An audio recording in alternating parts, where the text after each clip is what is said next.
اگر اتنا ہی کر دیتے کہ بورڈ میں عمران خان کے فیملی ڈاکٹرز، جو فیملی بھی صرف ڈاکٹر نہیں ہے، وہ بڑا ایک انسٹیٹیوشن چلاتے ہیں، بڑے قابل لوگ ہیں، اگر ان کو اس میں ڈال دیتے تو میں کہتا ہوں کہ 50% مسئلہ ادھر ایڈریس ہو جاتا کہ اگر ان کے پرسنل ڈاکٹر جا کے مل لیں، تو وہ بھی آپ نے نہیں کیا. تو سر ڈاکٹر عارف اور ڈاکٹر ندیم قریشی تو پرانے ڈاکٹرز ہی ہو گئے، لیکن if I am not wrong تو ڈاکٹر ندیم قریشی کا نام تو آپ لوگوں کی طرف سے ہی لیا. بٹ سر یہ ڈاکٹر ندیم کا نام تو آپ کی سائڈ سے لیا گیا. ہمارے وکلاء نے نہیں دیا. میں سمجھتا ہوں کہ پٹیشن تک محدود رہنا چاہیے تھا، زیادہ میں اس پہ بات نہیں کرتا. لیکن میرے خیال میں جب تک ڈاکٹر یوسف اور ڈاکٹر فیصل میرے کیبنٹ کولیگ بھی رہے ہیں، میرے ساتھ ہی بیٹھتے تھے اس طرف، بڑے آنریبل آدمی ہیں اور بڑے پرنسپلڈ بھی ہیں. یہ بھی میں بتاؤں، بڑی چیزوں پہ عمران خان سے آرگومنٹ بھی کرتے ہیں. تو کیا ہو جاتا، عمران خان ایک سابق وزیر اعظم کے علاوہ ایک قومی ہیرو بھی ہے. افسوس ہوتا ہے صحیح سر، ہم قدر نہیں کر سکے اپنے قومی ہیروز کی. یقین کریں ان عدالتوں کا، ان پارلیمانوں کا، ان بڑی بڑی کرسیوں کا کیا فائدہ اگر ہم اپنے ہیرے جیسے لوگوں کی قدر نہ کریں. سر آپ کی پارٹی میں، پارٹی کے وکلا میں بھی ایک کوارڈینیشن کا ایشو ہے. جس کا کیس ہوتا ہے وہ آرگیو نہیں کرتا، اس کے ساتھ جتنے کھڑے ہوتے ہیں سب آرگیو کرنے لگ جاتے ہیں. اور جو وکالت کا ایک اصول ہوتا ہے کہ سینئر آرگیو کرتا ہے، تو آپ لوگوں کے کیسز میں وہ بھی نظر نہیں آتا کہ سب اپنا اپنا آرگیومنٹ دے رہے ہوتے ہیں، جس کی وجہ سے شاید فیصلے جو ہیں وہ آپ لوگوں کی مرضی کے مطابق نہیں آ رہے. کیا کہیں گے آپ اس پہ؟ میں اس پہ اس حد تک محدود رہوں گا کہ جو محترم جو ہے سردار لطیف کھوسہ صاحب، وہ اس کیس میں وکیل تھے، انہوں نے اچھے آرگومنٹس کر لیے تھے. اگر اس پہ اتفاق کیا جاتا میں بھی فیصلہ کچھ اور آتا ہے. میں اتنا کہوں گا. صحیح. اچھا سر، اب یہ جو میڈیکل بورڈ بنا ہے، اس سے آپ لوگ سیٹسفائیڈ ہیں؟ آپ کو لگتا ہے کہ میڈیکل بورڈ جو ہے یہ سچویشن کے اکارڈنگلی خان صاحب کو ہاسپٹل شفٹ کر دے گا؟ ایک تو 2 درجن اب ہماری لیڈر بن گئے ہیں، مسئلہ بڑا ہے. میرا پوچھیں تو میں بتاؤں گا میں مطمئن نہیں ہوں. اچھا آپ نہیں ہیں؟ میں کیوں مطمئن ہوں اس بورڈ پہ جس بورڈ میں میرے لیڈر کا ایک بھی اعتماد کا آدمی نہیں ہے؟ میں کیسے مطمئن ہوں؟ میں خود عمران خان میرا لیڈر ہے، 1.5 سال سے میری ملاقات نہیں ہوئی. میں ان لوگوں میں سے جو مذاکرات کی بات کرتا ہے، جو ڈائلاگ کی بات کرتا ہے، جو معاملات کو ٹھیک کرنے کی، آپ میرے جیسے آدمی کو نہیں ملا رہے تو پھر کیا ریزلٹ ہے؟ یعنی کہ اس وقت یہ بڑا کوئی تیر مار رہی ہے آج کی حکومت کہ ایک سابق وزیر اعظم کو، ایک قوم کے اتنے بڑے لیڈر کو آپ نے یہاں 1000 دنوں سے اندر ڈال کے 3.5 مہینوں سے ان کیڈر رکھا ہوا ہے. دنیا کو کیا میسج دے رہے ہیں؟ دنیا میں ہم ظلم کے خلاف بات کر رہے ہیں نا، ہم کہہ رہے ہیں کہ ایران کے خلاف ظلم نہیں ہونا چاہیے. آپ اپنے ملک میں اپنے سابق وزیر اعظم کے ساتھ کیا کر رہے ہیں؟ انہی عدالتوں کو بھی، میں عدالتوں سے بھی مخاطب ہوں بصد احترام. آپ بھی سوچیں، یہ جو آدمی 1000 دنوں سے جیل کے اندر رول رہا ہے، یہ وہ آدمی ہے کہ جب کوئی نہیں سٹینڈ لے رہا تھا، میں تھوڑا سا تاریخ میں لے جاؤں، عمران خان تھا جو نکلا ہوا تھا. میاں نواز شریف تو تب نکلا جب اس کی اپنی پنجاب حکومت گئی. آپ شاید اس وقت اسٹوڈنٹ ہوں گی جب یہ جوڈیشل موومنٹ چل رہی تھی. میاں نواز شریف نہیں نکل رہا تھا، وہ تب نکلا جب اس کے بھائی کی حکومت گئی، گورنر راج لگا. اور میرے خیال میں it was an irony of the fate کہ جب وہ گورنر راج لگا تھا تو میرے خیال میں شاید کھوسہ صاحب ہی تھے. I don't exactly remember. لیکن جب آپس میں ان کی میاں نواز شریف اور زرداری صاحب تو کرنا نہیں چاہتے تھے. بے نظیر شہید نے ایک دفعہ یہ بیان دیا تھا کہ میں اپنے سپریم کورٹ کے چیف جسٹس کے گھر پہ پاکستان کا جھنڈا لہراؤں گی. وہ صدر وزیر زرداری بن گیا، وہ نہیں لہرا رہا تھا. وہ جب میاں نواز شریف نکلا اور عمران خان پہلے سے نکلے ہوئے تھے، تب ان کو بے نظیر کی بات یاد آئی، اور ان کو بات میاں صاحب کو تب یاد آئی جب بھائی کی وزارت اعلیٰ گئی. یہ سارے جو ہے نا اپنے پرسنل انٹرسٹ سرو کرتے ہیں. یہ ایک آدمی کوئی ہمیں خدا کر کے ملا ہے جس کی کوئی پرسنل انٹرسٹ نہیں ہے. لیکن اپریشیٹ کرنا چاہوں گا اس پورے نظام کو کہ جس طرح کی مار انہوں نے اس ایک آدمی کو دی ہے کہ تمہاری جرت کیسے ہوئی ہے اسٹیٹس کو چیلنج کرنے کی. لیکن میں یہ ضرور کہوں گا کہ کچھ قصور ہمارا بھی ہے. ہم تحریک انصاف کی جو قیادت ہے، اپنا ہاؤس بھی ہم ان آرڈر نہیں کر پا رہے. فیصلہ سازی یا جو ایک یکسوئی ہوتی ہے اس کا فقدان ہے. میں کلیئر بات آج کروں گا. مجھے آج بڑا افسوس ہے، آج یعنی کہ پورے رمضان میں یہ جو میری افطاری ہے، ابھی میرے گھر سے میرے سے پوچھا گیا کہ آج آپ کیا، میں کہا میری طبیعت خراب ہے، میں آئی ایم ناٹ سیٹ. میں عمران خان صاحب کے ساتھ کسی عہدے کے لیے تو نہیں تھا. میں یہ دیکھ رہا ہوں کہ بھائی وہ بیچارہ because of no fault of his he is languishing in jail for what. اچھا سر، یہ آپ نے بڑی امپورٹنٹ بات کی ہے، اور کل اسی حوالے سے ایک پارلیمانی اجلاس ہوا ہے جس میں یہ خبر سامنے آئی ہے کہ جو پی ٹی آئی کے اراکین پارلیمنٹ ہیں وہ اسمبلیوں سے بھی استعفیٰ دینے کی بات کر رہے ہیں، کیونکہ وہ یہ سوچ رہے ہیں کہ آلریڈی ہم کمیٹیوں سے تو استعفے دے چکے ہیں، اب ہم کچھ کردار ادا تو کر نہیں سکتے، تو پھر اسمبلیوں میں بیٹھنے کا بھی کوئی فائدہ نہیں۔ آپ اس سے اتفاق کرتے ہیں؟ میں بالکل اس سے اتفاق نہیں کرتا، نہیں کرتے۔ اور جنہوں نے یہ بات کی تھی وہ انہوں نے تنقیدی انداز میں، ایک استہزائیہ انداز میں کی تھی کہ اگر آپ نے کمیٹیوں میں نہیں بیٹھنا اور وہاں حکومت کو آپ نے فری رن دینا ہے، یہ ابھی جو نیب امینڈمنٹس آئی ہیں جو عمران خان ہی کے خلاف یوز ہوں گی، اس میں اگر ہم کمیٹیوں میں، لاء کمیٹی میں بیٹھے ہوتے ہم اتنی آسانی سے پاس ہونے دیتے؟ یہ جو 27ویں آئینی ترمیم پاس ہوئی ہے جس کے بعد سپریم کورٹ کی طاقت کو آدھا نہیں بلکہ پونے، مطلب 1/4 کر دیا گیا ہے، اس 27ویں ترمیم کے دوران ہم سٹینڈنگ کمیٹیوں میں ہی نہیں تھے۔ میں تو یہ کہتا ہوں کہ یہ کس نے یہ گیم چلائی ہے؟ خان صاحب کو کیا مشورہ دیا ہے کہ پی ٹی آئی کو پارلیمنٹ میں کمزور کیا ہے، حکومت کا راستہ صاف کیا ہے کہ جو قانون پاس کرنا ہے لائی جاؤ، پاس کرائی جاؤ، یعنی کہ نہ ہوگی اپوزیشن، نہ ہوگا کوئی مسئلہ۔ تو اس لیے انہوں نے، ہمارے ساتھیوں نے ایک طرح سے تنقیدی انداز میں یہ بات کی ہے کہ آپ لوگ کیا کر رہے ہیں، لیکن اس میں پھر یہ فیصلہ ہوا، سب میں یہ یونیفارمٹی ہے 99%، میں کہوں گا 1% چھوڑ کے، کہ سب یہ کہتے ہیں کہ کمیٹی میں جانا چاہیے، لیکن سب کو اپنے لیڈر کا بھی احترام ہے۔ خان صاحب کے پاس اپنا مقدمہ لے کے جائیں گے، جب خان صاحب اجازت دیں گے تو پھر کمیٹیوں میں جائیں گے، جب خان صاحب اجازت نہیں دیں گے تو نہیں جائیں گے۔ صحیح سر، مطلب پارٹی یہ چاہتی ہے کہ کمیٹیوں میں جایا جائے، پارٹیوں میں اتفاق ہے، وہ چاہتے ہیں کہ حکومت کو ٹف ٹائم دیں۔ ابھی بجٹ آ رہا ہے، صحیح، بجٹ سے پہلے جو پری بجٹ کمیٹی ہوتی ہے اس میں ہمارے لوگوں نے پچھلے سال حکومت کو بہت ٹف ٹائم دیا تھا۔ میں خاص کر 2 لوگوں کا، مبین عارف جٹ اور دوسرے ہمارے جو ہیں اسامہ، یہ دونوں نے بڑا tough, young MNAs, لیکن اگر آپ کمیٹی میں نہیں ہوں گے تو حکومت تو چین کی بانسری بجائے گی کہ نہ رہے گا بانس اور نہ بجے گی بانسری۔ سر ایک کل ملاقات ہوئی ہے برطانوی ہائی کمشنر جین میریٹ کی اپوزیشن کے 2 لیڈر سے، آپ کو یہ ملاقات کتنی اہم لگتی ہے؟ کیونکہ ایک غیر ملکی سفیر ہیں، وہ اپوزیشن لیڈر سے رابطہ کر رہے ہیں، یہ کوئی پیغام دے رہے ہیں، اس کی کیا اہمیت ہے آپ کی نظر میں؟ میرے خیال میں وہ تو ڈیفنس منسٹر سے بھی ملی ہیں جہاں تک میری اطلاعات ہیں، تو اہم میٹنگ ہے۔ کل اچکزئی صاحب سے دوران میٹنگ وہ اٹھ کے چلے گئے، میٹنگ تھی ان کی، ظاہر ہے کوئی اہم امور پہ بات ہوئی ہوگی، تو میں تو اس کو معمولی نہیں سمجھتا۔ تفصیلات کا بھی ہمیں نہیں بتایا پارٹی کو کہ میٹنگ کس حوالے سے تھی۔ صحیح۔ اچھا سر، بات یہ بھی ہو رہی ہے کہ اچکزئی صاحب کی جو تجویز ہے قومی حکومت بنانے کی، اس کو غیر ملکی سفیر بہت دلچسپی سے دیکھ رہے ہیں۔ کوئی بھی چیز عمران خان کے مشورے کے بغیر ہوگی، پوری پارٹی تسلیم کرے، میں تو نہیں کروں۔ صحیح۔ قومی حکومت کی کوئی بات پی ٹی آئی سے کسی نے ڈسکس نہیں کی۔ میں یہ سمجھتا ہوں کہ اچکزئی صاحب پی ٹی آئی کے مینڈیٹ پہ اپوزیشن لیڈر ہیں۔ سر پی ٹی آئی اس کو آن نہیں کرتی اس آئیڈیا کو؟ اگر قومی حکومت کی بات وہ کرتے ہیں تو پہلے عمران خان صاحب سے مشورہ کر لیں۔ جب تک عمران خان صاحب کی اجازت نہ ہو، تحریک انصاف ایسی کسی آئیڈیا کو سپورٹ نہیں کرے گی۔ ہمارا تو مطالبہ قومی حکومت نہیں، ہمارا مطالبہ اپنے مینڈیٹ کی واپسی ہے اور اپنے لیڈر کی رہائی ہے۔ ہم معاملات کو ایز اٹ از چلانا نہیں چاہتے، ہم اپنے لیڈر کو نکال کے اپنے مینڈیٹ کو واپس لینا چاہتے ہیں۔ صحیح۔ اچھا سر، ایک اور چیز جاننا چاہوں گی، آج ایک پوائنٹ پہ ڈسکس ہوا کہ جب خان صاحب کی جس وقت ٹریٹمنٹ ہوگا تو ان کے ساتھ کسی کو اکمپنی، فیملی میں سے کسی کا ساتھ ہونا ضروری ہے، جس پہ پروسیکیوشن سائڈ سے کہا گیا کہ ان کی اہلیہ ان کے ساتھ ہوں گی۔ کیا اس پوائنٹ کے اوپر خان صاحب کی بہنوں کو کوئی اعتراض ہے اگر اہلیہ خان صاحب کے ساتھ ہوتی ہیں ان کے علاج کے دوران؟ نہیں، میں ان کی فیملی میٹر نہ میرا حق ہے میں انٹرفیئر کروں، یہ پولیٹیکل معاملہ نہیں ہے۔ اب وہ تو خان صاحب کی چوائس ہے کہ وہ کیا چاہیں گے، وہ تو چاہیں گے کہ بہنیں بھی ساتھ ہوں، لیکن پہلے وہ شفٹ تو کرے نا خان صاحب کو، وہ شفٹ تو کرے نا ان کو اسپتال۔ ظاہر ہے پھر چاہے بشرا بی بی ہوں چاہے ان کی سسٹرز ہوں، ہمارے لیے تو دونوں ایک برابر ہیں، دونوں قابل احترام ہیں۔ صحیح۔ چلیے سر، پولیٹیکل سے بھی میں ہٹ کے ایک بات کرتی ہوں کہ آپ بھی لائر ہیں، میں بھی لائر ہوں۔ when we are in court we are the officers of court، اور وہ کورٹ جو ہے وہ ہم سے بلونگ کرتا ہے۔ آج علیمہ صاحبہ نے نیاز اللہ نیازی صاحب جو کہ ایک سینئر لائر ہیں، ان کو ایک پوائنٹ پہ ڈانٹا اور ان کو یہ کہا کہ آپ پیچھے کھڑے ہو جائیں۔ یہ سر پارٹی کے اندر کیا ہو رہا ہے کہ آپ ایک سینئر لائر کو اس طرح سے ٹریٹ کر رہے ہیں؟ وہ سسٹر ہے، But sir, I want your answer as a lawyer۔ میرے خیال میں عدالتی معاملات وکلاء کے سپرد کیے جائیں تو بہتر ہوتا ہے۔ بہت شکریہ سر پروگرام میں اپنا قیمتی وقت دینے کے لیے۔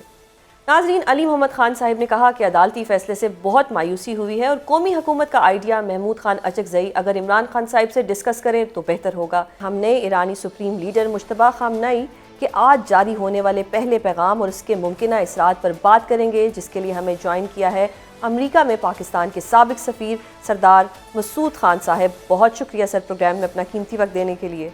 مسعود صاحب، سب سے پہلے تو یہ بتائیں کہ آج نئے ایرانی سپریم لیڈر مجتبیٰ خامنئی نے جو اپنے پہلے پیغام میں آبنائے ہرمز کو بند رکھنے اور پڑوسی ممالک میں قائم امریکی اڈوں پر مسلسل حملے جاری رکھنے کا اعلان کیا ہے، اس سے کیا واضح سگنل مل رہا ہے؟ ان کے رہبر اعلیٰ ہیں نئے، اور اس کے علاوہ یہ ہے کہ ان کے خاندان کے اوپر بہت تباہی آئی ہے۔ یہ ان کا ذاتی دکھ بھی ہے، قومی دکھ بھی ہے۔ ذاتی اس وجہ سے کہ ان کے والد محترم مارے گئے، اس کے بعد ان کی والدہ، ان کی بیگم اور بچے بھی شہید ہوئے، تو اس وجہ سے جو ان کا لب و لہجہ بہت تند و تیز ہے، غصے والا ہے۔ اور ابھی اگر حال ہی میں آپ نے بیانات دیکھے ہوں علی لاریجانی کے، جو ان کے نیشنل سیکورٹی کونسل کے سیکرٹری ہیں، یا عباس عراقچی کی، تو ان کے بڑے تعمیری اور ڈپلومیٹک قسم کے بیانات ہوتے تھے۔ اس کے برعکس جو ہے انہوں نے سخت پیغام بھیجا ہے امریکہ کو، لیکن انہوں نے براہ راست امریکہ کو مخاطب کرنے کی بجائے یا اسرائیل کو مخاطب کرنے کی بجائے خلیجی ریاستوں کو مخاطب کیا ہے۔ اور اس میں جو پیغامات دیے ہیں اس میں سب سے پہلے یہ کہا ہے کہ یہاں امریکی اڈے ہیں، ان کو ختم کیا جائے، اور یہ براہ راست اپیل جو ہے یہ خلیجی ریاستوں کے حکمرانوں کو ہے، کیونکہ وہ کہتے ہیں کہ ان کا واحد مقصد ایران کو نشانہ بنانا۔ دوسرا یہ ہے کہ انہوں نے کہا کہ انتقام لیں گے، یعنی مطلب جو ان پر حملہ کیا گیا، جو قیادت کو ختم کیا گیا، اس کا وہ انتقام لیں گے۔ اور اس طریقے سے مطلب یہ کہ یہ قسم کا اشارہ ہے کہ جارحیت بڑھے گی، یعنی جو ایران اپنے دفاع کے لیے یہ قدم اٹھاتا رہے گا۔ اور اس لیے یہ جو امیدیں ابھر رہی تھی کہ شاید جنگ جلدی ختم ہو جائے گی، اس کے آثار نظر نہیں آتے۔ دوسرے یہ کہ انہوں نے یہ بھی کہا ہے کہ آبنائے ہرموز کے اوپر جو بندش ہے وہ برقرار رہے گی، اور اس کے اثرات جو ہے عالمی منڈی پہ پڑ رہے ہیں۔ انہوں نے بلکہ واضح طور پر یہ کہا ہے کہ اس کو وہ عالمی برادری بلکہ جو ہے بالواسطہ طور پر براہ راست جو ہے امریکہ کے اوپر دباؤ ڈالنے کے لیے لیور کے طور پر استعمال کریں گے۔ اور پھر جو ہے انہوں نے جو افواج ایران کی تعریف کی، اس میں جو اسلامک ریولوشنری گارڈز تھے یا اس کے علاوہ جو دوسرے ان کی ریگولر فوج کے جو قائدین ہیں کہ جنہوں نے مشکل حالات میں قیادت کے چلے جانے کے باوجود بھی ایران کا دفاع کیا۔ اب دوسری طرف سے اگر آپ دیکھیں امریکہ کی طرف سے بھی بہت سخت بیانات آ رہے ہیں۔ صدر ٹرمپ جو ہے وہ کہہ رہے ہیں ہم نے فتح کر لیا، فتح کرنے والے ہیں، جنگ طول کھینچ سکتی ہے، اور اس طریقے سے بہت سے بیانات آ رہے ہیں۔ ان کے وزیر دفاع بہت ہی جارحانہ بیانات دے رہے ہیں۔ انہوں نے اسے ایک مذہبی جنگ کو ایک مذہبی رنگ بھی دے دیا ہے کہ یہ ایک قسم کی صلیبی جنگ ہے، صہیونی جنگ یہ پہلے سے تھی۔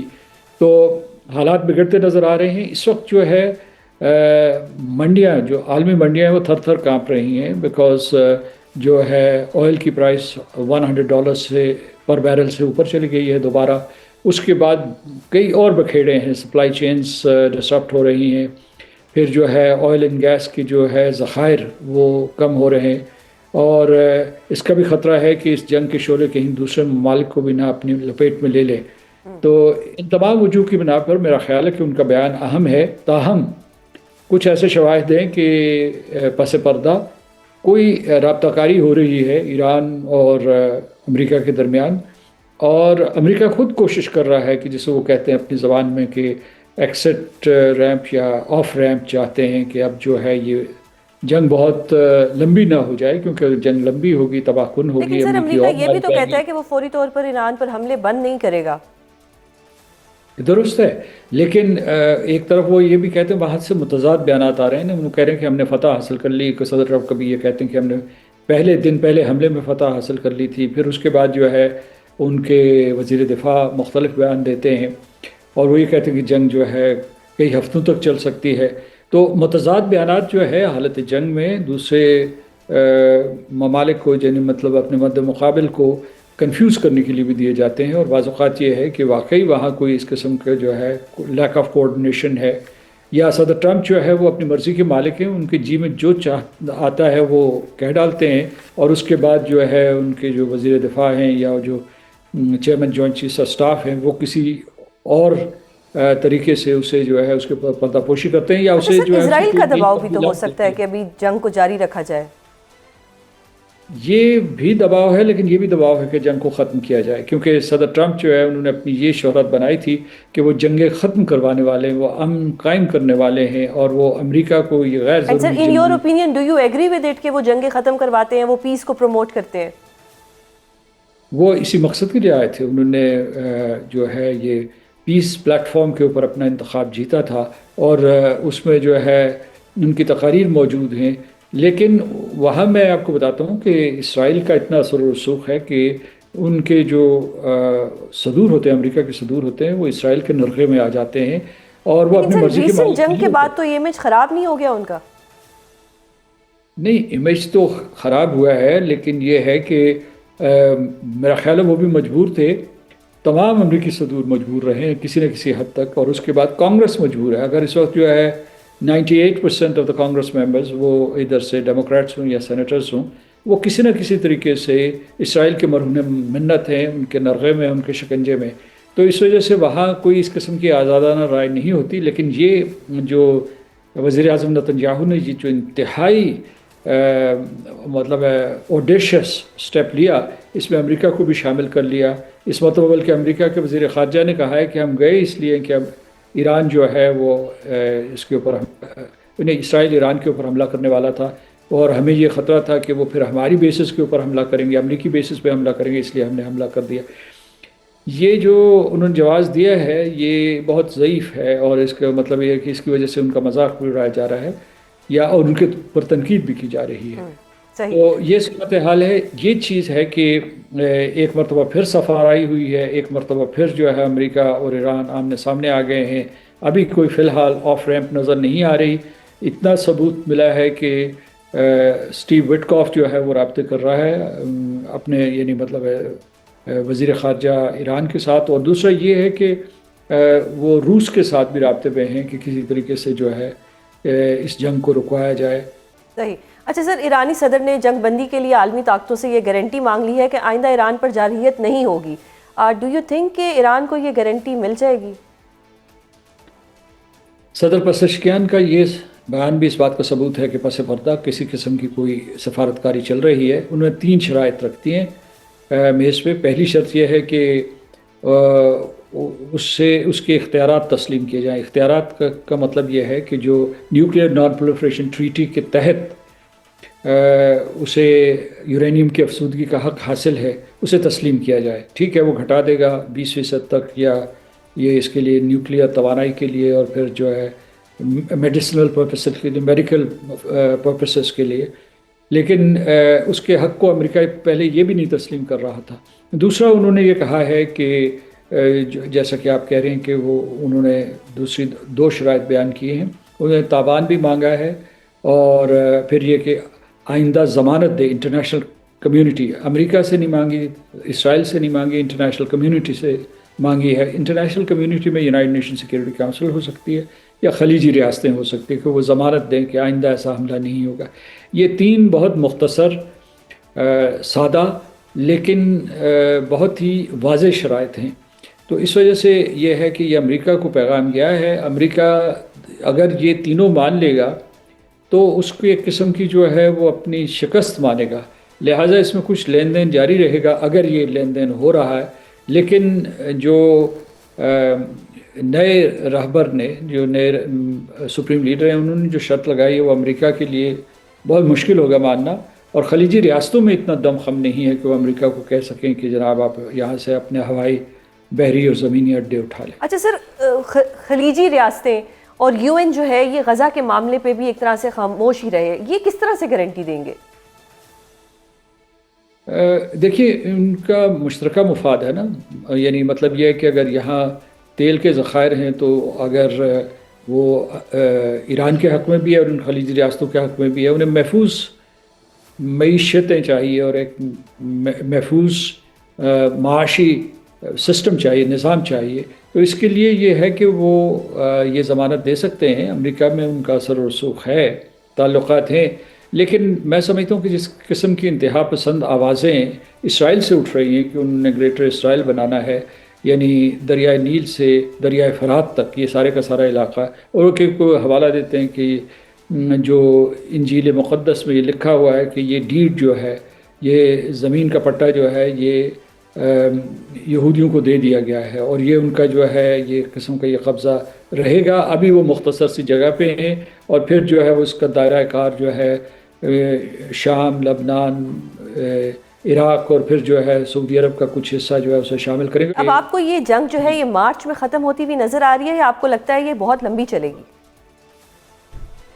آج اور کل کی بات کریں تو ہم یہ کہہ سکتے ہیں کہ جی یہ لمبی چلے گی، اور نقصانات دونوں طرف ہو رہے ہیں، لیکن جو متوازی سفارتکاری ہو رہی ہے، مثال کے طور جو روس سے رابطے ہو رہے ہیں، یا چین کے ساتھ، یعنی چین کے صدر شی جن پنگ کے ساتھ اس مہینے کے آخر میں صدر ٹرمپ کی ملاقات ہے، شیڈیول پہلے سے ہے، یعنی اس جنگ سے پہلے سے ہے، تو اس میں یہ معاملہ زیر بحث آئے گا۔ تو اس قسم کی جو کوششیں ہو رہی ہیں، جو خلیجی ریاستیں جس قسم کی سٹریس، جس قسم کا پین محسوس کر رہے ہیں، اور اس کی وجہ سے جو ہے ان کی معیشتیں تباہ ہو رہی ہیں، تو یہ وہ ایسے عوامل ہیں جس کی وجہ سے ایک بنیاد بن جاتی ہے کہ وہ امریکہ کے ساتھ وکالت کریں، اور امریکہ میں خود آوازیں اٹھ رہی ہیں کہ یہ آپ نے بے مقصد اور بلکہ بڑی نقصان دہ جنگ میں حصہ لینے کا فیصلہ کیا ہے، اسرائیل کو بچانے کے لیے، یا اسرائیل کی ہٹ درمی کی وجہ سے، اس کی ضد کی وجہ سے۔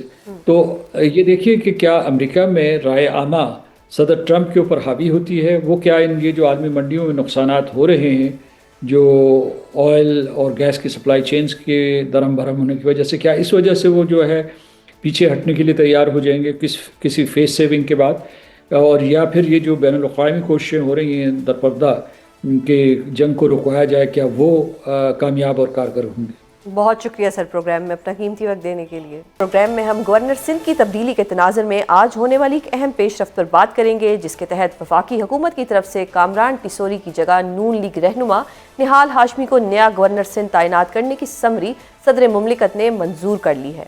ایم کیو ایم کا اس حوالے سے کیا رد عمل ہے، اس پر بات کرنے کے لیے ہمیں جوائن کیا ہے ایم کیو ایم کے رکن قومی اسمبلی ارشد وورا صاحب نے۔ بہت شکریہ سر پروگرام میں اپنا قیمتی وقت دینے کے لیے۔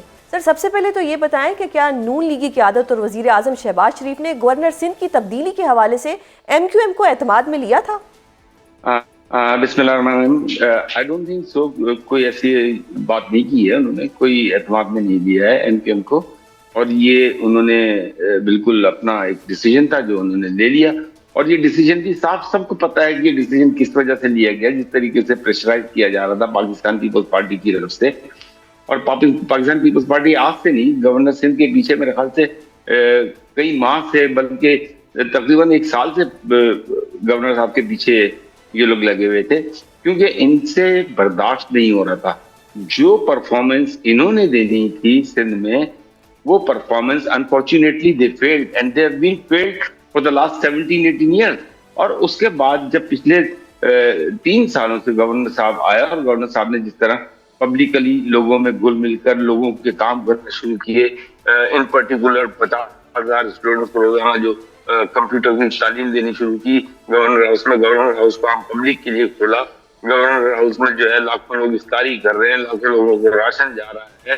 I mean, you name it, there are many things. مطلب اس کی ایک اتنی لمبی لسٹ ہے کہ پیپلز پارٹی کی 18 سالوں میں اتنی بڑی لسٹ نہیں ہوگی جو ان کی پرفارمنس ہے۔ تو پیپلز پارٹی سے کیسے برداشت ہوتا جب انہوں نے پیپلز پارٹی نے اس صوبے کو یرغمال بنا کے رکھا ہوا، اس صوبے کی عوام کو غلام بنا کے رکھا ہوا۔ تب کراچی کی عوام اور حیدرآباد کی عوام جو ہے پڑھے لکھے لوگ ہیں، یہ تو غلام نہیں بن سکتے نا۔ تو ان کی بھی پیپلز پارٹی کے پاس نو آپشن، تو پیپلز پارٹی نے بھی جو ہے اپنا یہ کام کر دکھایا۔ اور آن دی ادر اینڈ آپ یہ دیکھیں کہ پیپلز پارٹی نے بڑا اسمارٹ گیم کھیلا ہے 2024 میں۔ جب گورنمنٹ بنی ہے تو یہ گورنمنٹ کو سپورٹ کرتے چلے آ رہے ہیں، آج تک گورنمنٹ کا حصہ نہیں بنے۔ انہوں نے کوئی منسٹری نہیں لی، ویری گڈ، بٹ انہوں نے تمام بڑے بڑے انسٹیٹیوشنز پہ جو ان کے ہیڈز ہوتے ہیں وہ اپنے لوگ بٹھائے۔ انہوں نے تمام اپنے بلز جو ہیں جو منظور کروانے ہوتے ہیں وہ تمام بل انہوں نے منظور کروائے۔ انہوں نے جو بے نظیر انکم سپورٹ پروگرام کا پیکج تھا اس کو اس طریقے سے بنا کے پیش کیا کہ جیسے دنیا میں اس سے بڑا سوشل پروگرام کوئی نہیں ہے، جس پہ آئی ایم ایف نے ان کو کہا کہ اس کو مزید بڑھاؤ۔ 711